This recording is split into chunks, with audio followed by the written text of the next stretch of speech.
On a cold November evening in 1989, hundreds of thousands of people stand shoulder to shoulder in the heart of Prague. Their breath hangs in the air.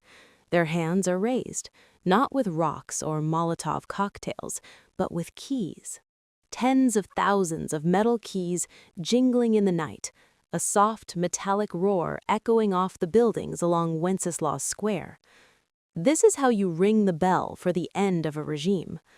Among them is a man who, until a few months earlier, had been in and out of prison, his plays banned, his books confiscated, his phone tapped.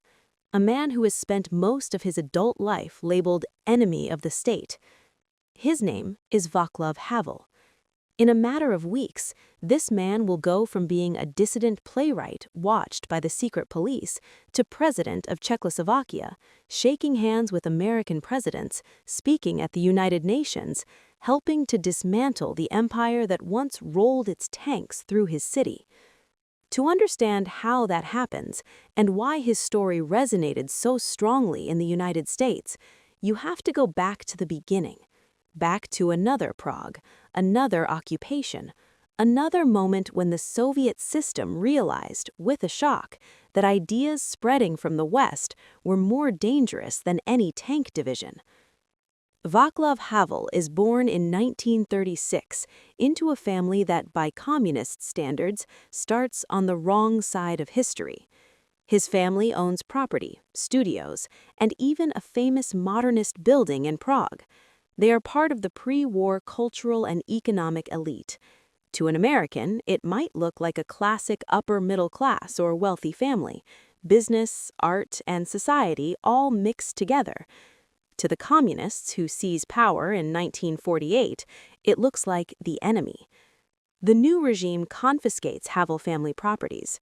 The word bourgeois begins to appear in files next to their names. In a system obsessed with class origins, this will follow Václav for the rest of his life. In the United States, if your parents are successful, it usually opens doors. In communist Czechoslovakia, it closes them. As a teenager, Havel watches as the space for independent thought shrinks. Newspapers carry the exact same headlines. Radios relay the same speeches. School books are rewritten. The Soviet Union is presented as a harmonious, scientifically advanced society, leading humanity toward a bright future. America, when mentioned, is portrayed as a land of racism, unemployment, and crime. Behind that propaganda, Havel senses something off. When it comes time for him to choose a path, his family background blocks entrance to many universities. He takes technical courses, does his military service, works odd jobs. Eventually, he finds his way into the theater world as a stagehand and then as a writer. The theater becomes his lab. In the 1960s, while American audiences watch television shows like Star Trek and The Twilight Zone, science fiction that doubles as social commentary, Prague's small experimental theaters stage plays that explore a different universe, the bizarre, circular logic of a communist bureaucracy. Havel writes a play called The Garden Party. On the surface, it is a comedy about a young man who rises quickly through the ranks of a meaningless office by mastering meaningless jargon. He parrots slogans. He says what is expected, regardless of sense. In another play, The Memorandum, an office replaces its ordinary language with an artificial one, PTYDEP, supposed to make communication more precise. Instead, it makes everything incomprehensible. Audiences laugh, but they also recognize themselves. They know that in their daily lives, they are constantly forced to use ritual phrases, to pretend to believe things they do not believe, to navigate a bureaucracy that cares more about appearances than results. In Washington or New York, a playwright mocking government jargon might be invited on a talk show. In Prague, the authorities take careful note. Then comes 1968. In January of that year, Alexander Dubček becomes head of the Communist Party and promises socialism with a human face. Censorship eases. Newspapers publish real debates. Writers like Havel are suddenly able to say more of what they really think. For a brief moment, Prague feels like a city waking up. On the other side of the Iron Curtain, Americans are watching this with keen interest. Television brings images of young Czechs reading uncensored magazines in cafes, openly criticizing their leaders, speaking a language of freedom that sounds a lot like what Americans recognize in their own political tradition. For the Soviet leadership, it is a nightmare. If one country in their bloc can have public debate, freer media, and an open intellectual life without collapsing, others might demand the same. If ideas from the West about human rights, democracy, technology, and consumer comfort keep spreading through radio, television, and word of mouth, they could undermine the entire structure of their control. In August 1968, they decide they cannot allow that experiment to continue. Tanks from the Soviet Union, Poland, Hungary, East Germany, and Bulgaria roll across the Czechoslovakian border. They surround key buildings in Prague. They occupy television and radio stations. They arrest reformers. For those watching on Western TV, the images are chilling. College students standing in front of tanks waving flags, crowds trying to argue with soldiers whose instructions come from Moscow, street signs turned to confuse the invaders. For Václav Havel, it is a turning point. He speaks out against the invasion. He writes essays defending the right of Czechs and Slovaks to decide their own future. Those essays do not appear in official newspapers.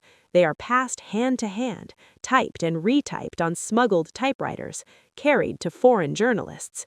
He becomes a problem. As the regime tightens control in the 1970s, it enters a period leaders call normalization. It is, in truth, a return to suffocation. Havel is banned from publishing.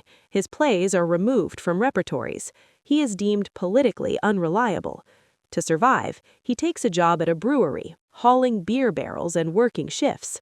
In America, a controversial playwright might have trouble getting funding, but he doesn't have to carry kegs because of his opinions. In communist Czechoslovakia, humiliating intellectuals by assigning them physical labor is a deliberate tactic.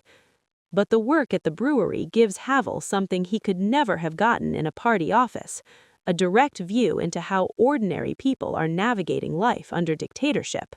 He listens to their jokes, their complaints, their silences. He sees how many of them have learned to divide their lives. At work, they say the right things, attend required political meetings, vote in one-party elections.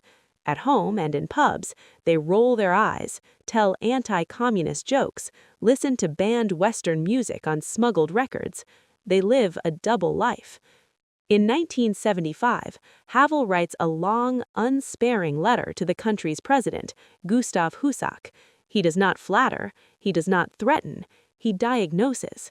He describes a society sick with fear and indifference, a place where almost no one believes the official slogans anymore, but everyone participates in the rituals because that is how you get by.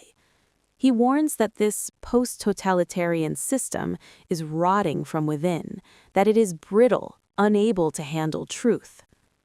The letter is not published. Husak sends it straight to the secret police, but copies circulate in samizdat and are smuggled to the West.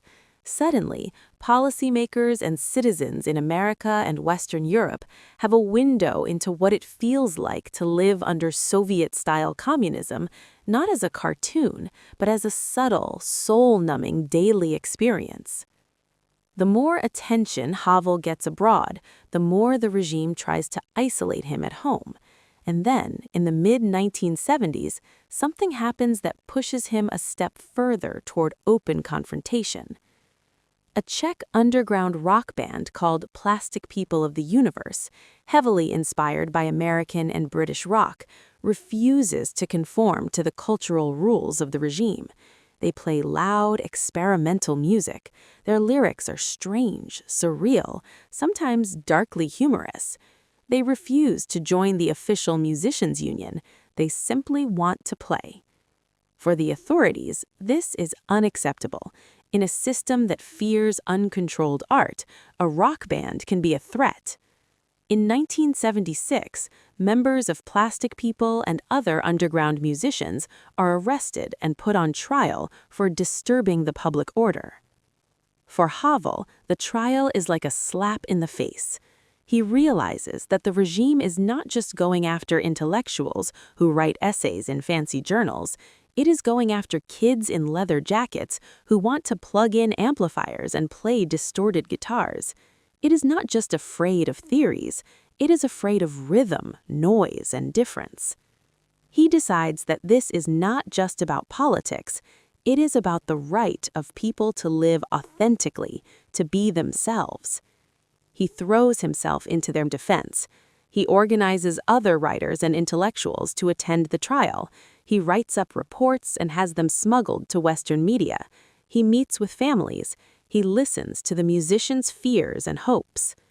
What emerges from that struggle is something bigger than a single court case. In January 1977, a small group of Czechs and Slovaks publishes a document that will echo around the world, Charter 77. The Charter is not a revolutionary manifesto. It does not call for the overthrow of the regime or for violence. It does something much more subversive. It takes the communist government at its word.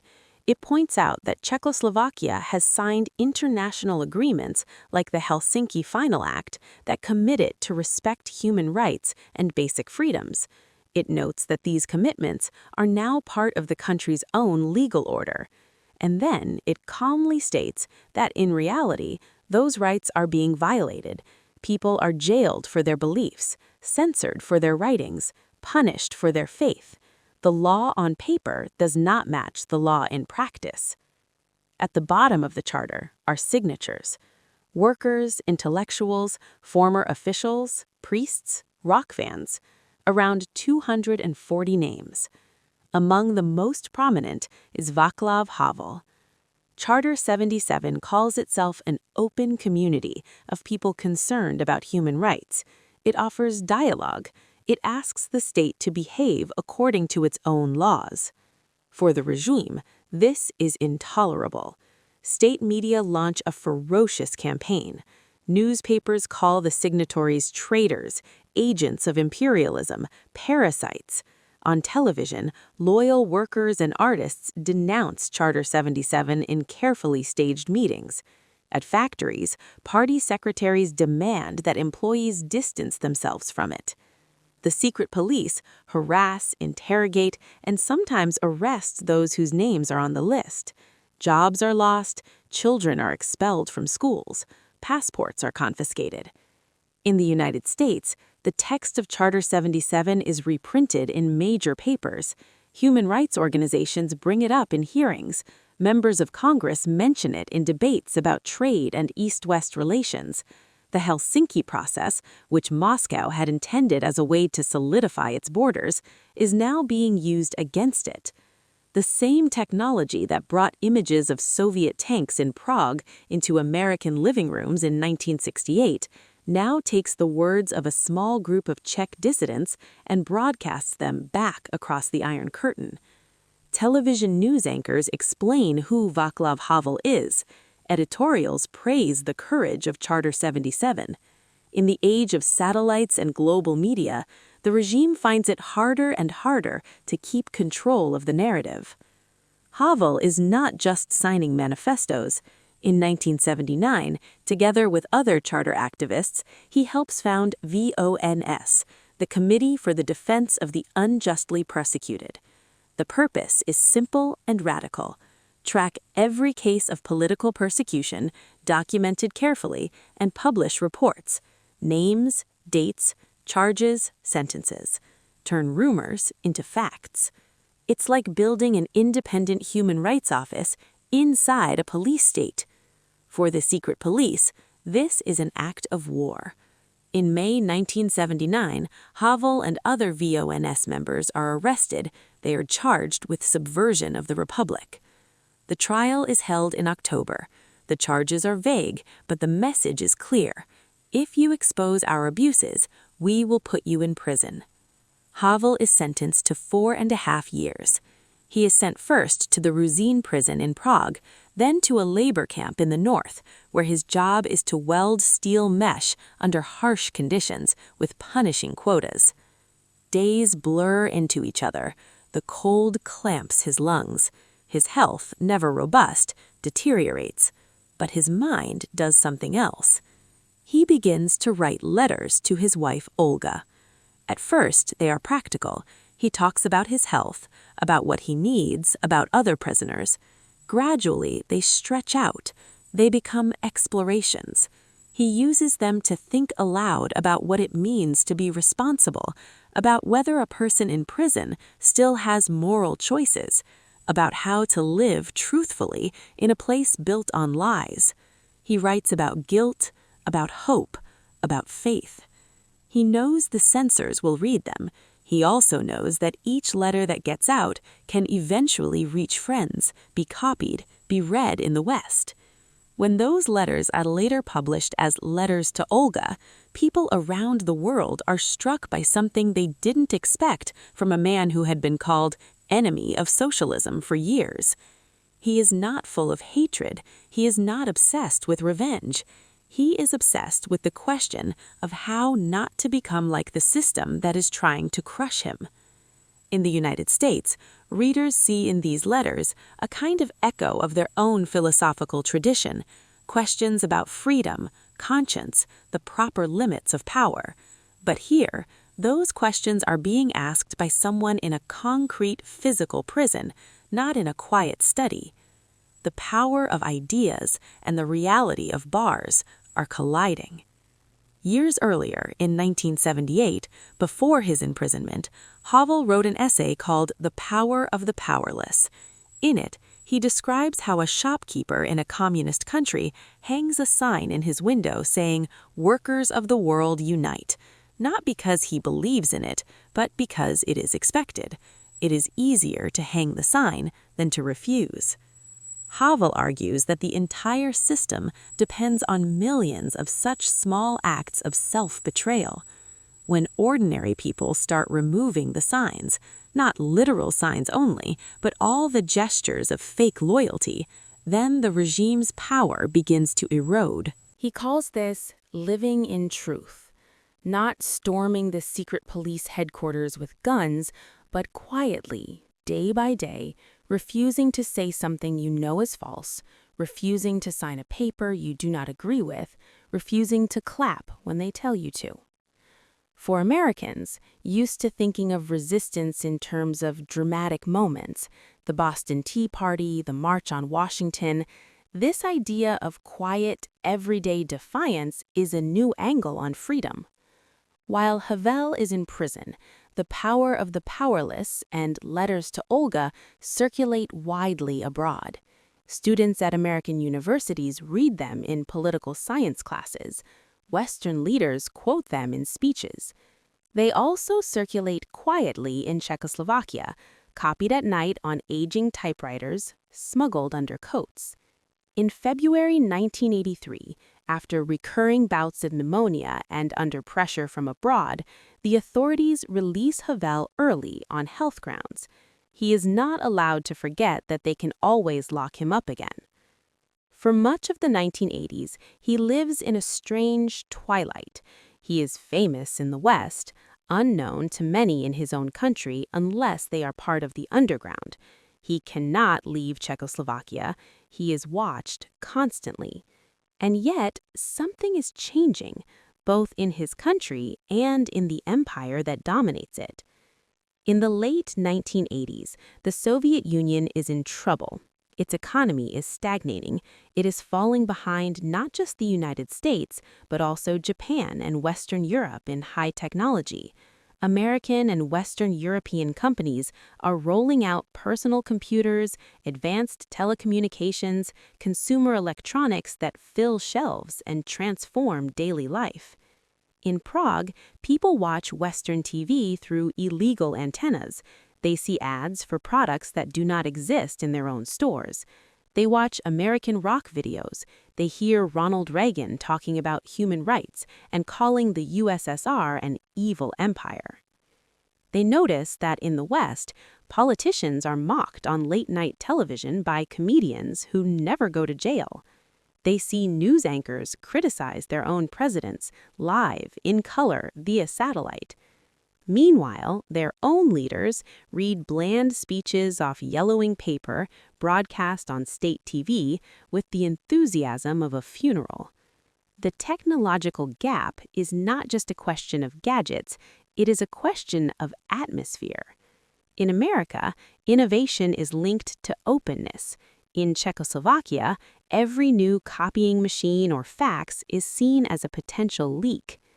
By 1989, that gap is becoming impossible to hide. Events move quickly.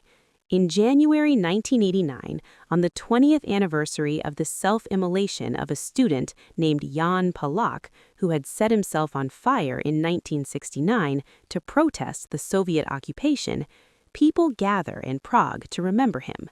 Police break up the demonstration. Tear gas fills the streets. Havel and other organizers are arrested. He spends several months in prison again. He is released in May. By autumn, the communist regimes of Eastern Europe are wobbling. In Poland, partially free elections have allowed the opposition movement Solidarity to win a landslide. In Hungary, the border with Austria is literally being cut open. In East Germany, crowds are gathering in Leipzig, and within weeks, the Berlin Wall will fall. On November 17, 1989, a student march in Prague is attacked by riot police. Images and rumors spread fast, both inside the country and abroad, via television, radio, and word of mouth. Within days, the streets fill. Students, workers, theater people, older dissidents, families with children converge on the center of Prague, Wenceslas Square, Narodny Třída, Letná Plain. They carry flags, they chant, they jangle keys. In the United States, CNN and the big networks broadcast these scenes almost live. Viewers see seas of people, bundled in winter coats, facing down a regime without throwing a single stone. They see homemade banners, some in Czech, some in English. Truth and love must prevail over lies and hatred. That phrase, truth and love over lies and hatred, is a Havel line. The opposition forms a new umbrella organization called Civic Forum. It needs a recognizable, trusted face. There is really only one candidate. From a tiny office in a former theater, Havel helps coordinate the movement. He meets with workers, he gives interviews to Western media, he negotiates with representatives of the crumbling regime. He steps onto makeshift stages in front of hundreds of thousands of people. This is not a Hollywood revolution. There are no barricades, no pitched battles. The police and army, sensing the wind has changed, mostly stay in their barracks. Moscow, under Mikhail Gorbachev, signals it will not send tanks this time. Instead, the regime falls the way Havel predicted, because too many people stop pretending to believe in it. By December, the Communist Party has given up its constitutional monopoly on power. A new government is being formed. On December 29, 1989, in a building that had once been the office of emperors and kings, the federal parliament elects Václav Havel, president of Czechoslovakia. Just months before, he had been in a prison cell. Now, wearing a suit and an expression of slightly stunned seriousness, he stands on a balcony of Prague Castle, overlooking the city where he was once banned from publishing, and speaks as head of state. American viewers who had grown up terrified of Soviet missiles, who had seen films of Russian tanks in Prague, now watch a former prisoner, a playwright, become the leader of a country without a shot fired. It feels like something out of a movie, but it is real. As president, Havel inherits a broken state. The economy is distorted by decades of central planning. The legal system has been used as a tool of repression. The army and security services are full of people loyal to the old order. He begins with symbols and with substance. One of his first acts is a broad amnesty, releasing political prisoners and many common criminals, signaling that the era of punishment for thought crimes is over. He works to disband or reform the secret police. He invites former exiles back home. He pushes for the withdrawal of Soviet troops still stationed on Czech and Slovak soil. Within a few years, the last Soviet soldier leaves. In international politics, he argues that small countries like his should not be trapped between superpowers, but should join institutions that protect democracy. He's an early, enthusiastic supporter of bringing his country into NATO, aligning with the United States and Western Europe. For Americans, there is a special satisfaction in that. The same man who wrote The Power of the Powerless under neon lights in a Prague bar, who was thrown into prison for defending a rock band, is now speaking fluent English at the U.S. Congress, thanking America for its role in supporting human rights and in standing firm during the Cold War. He does not pretend that the West is perfect. He criticizes consumerism, superficiality, the temptation to forget moral questions. But he insists that the difference between a flawed democracy and a dictatorship is fundamental and non-negotiable. In the early 1990s, Czechoslovakia faces a new challenge, internal division, between the Czech lands and Slovakia. Nationalist politicians on both sides argue for a peaceful split. Havel argues against it, trying to preserve the federation, but loses that battle. In 1992, he resigns as federal president rather than oversee a breakup he opposes. On January 1, 1993, Czechoslovakia peacefully divides into two states, the Czech Republic and Slovakia. Later that same month, the Czech parliament elects Havel as the first president of the new Czech Republic. He serves until 2003. Under his watch, the Czech Republic cements its democratic institutions and successfully applies to join NATO, which it does in 1999, standing now on the same side of the alliance that once faced Soviet tanks across central Germany. The journey from occupied satellite to NATO member is complete. Throughout his presidency, Havel continues to champion human rights beyond his borders. He speaks in favor of opposition movements in Cuba, Burma, and China. When Chinese intellectuals published their own Charter 08 in 2008, inspired by Charter 77, they do so in part because of the example he set. He remains to the end of his life a man who believes that truth has power, even when it looks powerless. When he dies in 2011, tributes pour in from across the world. American presidents, European leaders, former dissidents all describe him the same way, as a man who showed that ideas, backed by courage, can help bring down an empire. For Americans today, watching the story of Václav Havel, a few things stand out. One is the sheer contrast between the system he opposed and the system many take for granted. In his world, typewriters are registered with the police. Copiers are locked behind doors. The wrong script on a stage can cost you your freedom. A song on an unapproved guitar can land you in court. In the United States, dissenting voices fill bookstores, airwaves, and now the internet.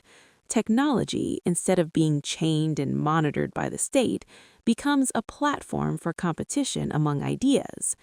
Another is the way American technology and media, often criticized at home for shallow or commercial, actually played a serious role in his struggle. Broadcasts like Radio Free Europe and Voice of America, beamed across the Iron Curtain, carried Havel's words back to his own people when their own press would not. Satellite television showed the world the faces in Wenceslas Square. Fax machines and early computer networks helped spread information faster than censors could keep up. Where the Soviet system tried to seal off information, the United States and its allies used their technological lead to punch holes in that wall. Perhaps the most striking lesson, though, is about what really frightens powerful regimes. For decades, American strategists worried about Soviet missiles, tanks, and bombers. Those were real dangers. But in the end, it was the quiet, persistent insistence on truth from people like Václav Havel that did as much as any weapon system to bring down that empire. A playwright in a small theater, a rock band in a warehouse, a student with a candle, a housewife signing a charter, a worker refusing to shout the right slogans at a May Day rally. These were the tiny, individual acts of living in truth that turned out to be, in their own way, more powerful than divisions of armored vehicles. For viewers in the United States, proud of the country's role in the Cold War, there is something deeply satisfying in seeing how those individual acts intersected with American choices. Every time an American administration pressed the Soviets on human rights in Helsinki meetings, every time Congress held hearings on Charter 77, every time Western engineers built better transmitters and receivers that made censorship harder, they were amplifying the voices of people like Havel. The Soviet Empire looked unshakable. It had nuclear weapons, an enormous army, and half of Europe under formal control. But it was held together by a fragile tissue of lies. And all it took, in the end, was enough people willing to stop repeating those lies and a world on the other side of the Iron Curtain, technologically advanced and politically open, willing to listen to them when they finally spoke.